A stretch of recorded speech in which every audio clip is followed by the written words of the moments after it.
ಎಲ್ರಿಗೂ ನಮಸ್ಕಾರ.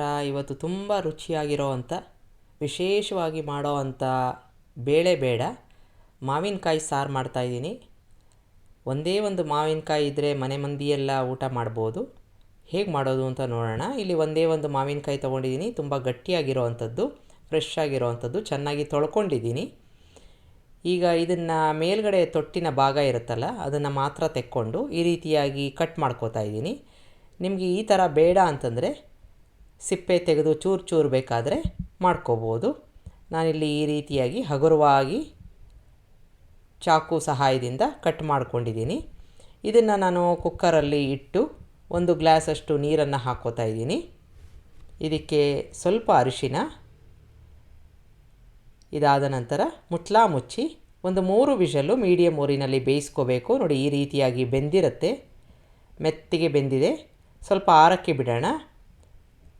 ಆರಿದ ಮೇಲೆ ಈ ಒಂದು ಒಳಭಾಗ ಇದೆಯಲ್ಲ, ಅಂದರೆ ಪಲ್ಪ್ ಅಂತ ಹೇಳ್ತೀವಿ ನಾವು, ಅದನ್ನು ತೆಕ್ಕೊಳ್ಳೋಣ. ಈಗ ಆರಿದೆ.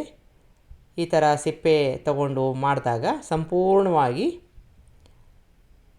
ಎಲ್ಲವೂ ಹಗುರವಾಗಿ ಮೃದುವಾಗಿ ಬರುತ್ತೆ. ಈಗ ಓಟೆ ಮಾತ್ರ ಉಳ್ಕೊಂಡಿದೆ.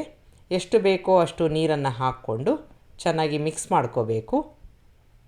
ನೀವು ಬೇಕಾದರೆ ಮಿಕ್ಸಿಗೆ ಹಾಕ್ಕೋಬೋದು. ಈಗ ಒಂದು ಪಾತ್ರೆಗೆ ಅದನ್ನು ನಾನು ಹಾಕ್ಕೋತಾ ಇದ್ದೀನಿ. ಸ್ವಲ್ಪ ಬೆಲ್ಲ, 1 ಹಸಿಮೆಣಸಿನ್ಕಾಯಿ ಹಾಕ್ಕೊಂಡಿದ್ದೀನಿ. ಖಾರ ಜಾಸ್ತಿ ಬೇಡ ಅಂತ. ರುಚಿಗೆ ತಕ್ಕಷ್ಟು ಉಪ್ಪನ್ನು ಹಾಕ್ಕೊಂಡು ಚೆನ್ನಾಗಿ ಮಿಕ್ಸ್ ಮಾಡ್ಕೋಬೇಕು. ಸ್ವಲ್ಪ ಗಟ್ಟಿಯಾಗಿದೆ ಅಂತಾದರೆ ನೀರನ್ನು ಹಾಕ್ಕೋಬೋದು. 2-3 ಚಮಚ ಹಸಿ ಕಾಯಿನ ಹಾಕ್ಕೊಂಡಿದ್ದೀನಿ. ಇದು ಆಪ್ಷನಲ್ಲು, ಬೇಡದೆ ಹೋದರೆ ಸ್ಕಿಪ್ ಮಾಡ್ಬೋದು. ಚೆನ್ನಾಗಿ ಕುದಿಸ್ಕೊಳ್ಳೋಣ. ಈಗ ನಾನು ಮೊದಲೇ ಹೇಳಿದಾಗೆ ಬೇಳೆ ಹಾಕದೆ ಹೋದರೂ ತಿಳಿ ಸಾರು ತುಂಬ ಚೆನ್ನಾಗಿರುತ್ತೆ. ಒಂದು ಸಲ ಮಾಡಿ ನೋಡಿ. ಒಂದು ಒಗ್ಗರಣೆ ಮಾಡ್ಕೊಂಬಿಡೋಣ. ಅಲ್ಲಿ ಕುದೀತಾ ಇದೆ. ಅಷ್ಟೊತ್ತಿಗೆ ಎಣ್ಣೆ ಹಾಕ್ಕೊಂಡಿದ್ದೀನಿ. ಕಾದ ನಂತರ ಸಾಸಿವೆ, ಸ್ವಲ್ಪ ಜೀರಿಗೆ, ಚೆನ್ನಾಗಿ ಚಟಪಟ ಅನ್ನಬೇಕು. ಈ ಒಗ್ಗರಣೆ ಇದೆಯಲ್ಲ ಅದು ತುಂಬ ಮೆರಗನ್ನು ಕೊಡುತ್ತೆ ಸಾರಿಗೆ.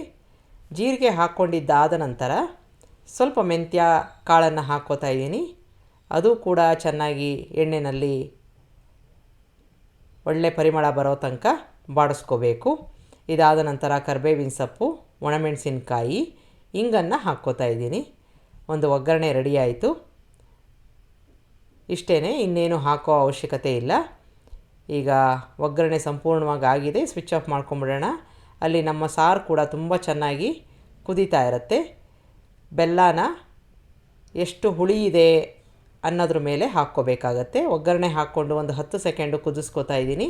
ನೋಡಿದ್ರಲ್ಲ, ಸಾರು ರೆಡಿ ಆಯಿತು. ತಿಳಿ ಸಾರು ಬಿಸಿ ಅನ್ನಕ್ಕೆ ತುಂಬ ರುಚಿಯಾಗಿರುತ್ತೆ. ಒಂದು ಸಲ ಮಾಡಿ ನೋಡಿ. 10 ನಿಮಿಷದಲ್ಲಿ ತಯಾರಾಗೋವಂಥದ್ದು. ನಿಮಗೆ ರೆಸಿಪಿ ಇಷ್ಟ ಆದಲ್ಲಿ ಲೈಕ್ ಮಾಡಿ, ಶೇರ್ ಮಾಡಿ, ಕಮೆಂಟ್ ಮಾಡಿ. ನನ್ನ ಚಾನಲ್ಗೆ ಸಬ್ಸ್ಕ್ರೈಬ್ ಮಾಡಿ. ನಮಸ್ಕಾರ.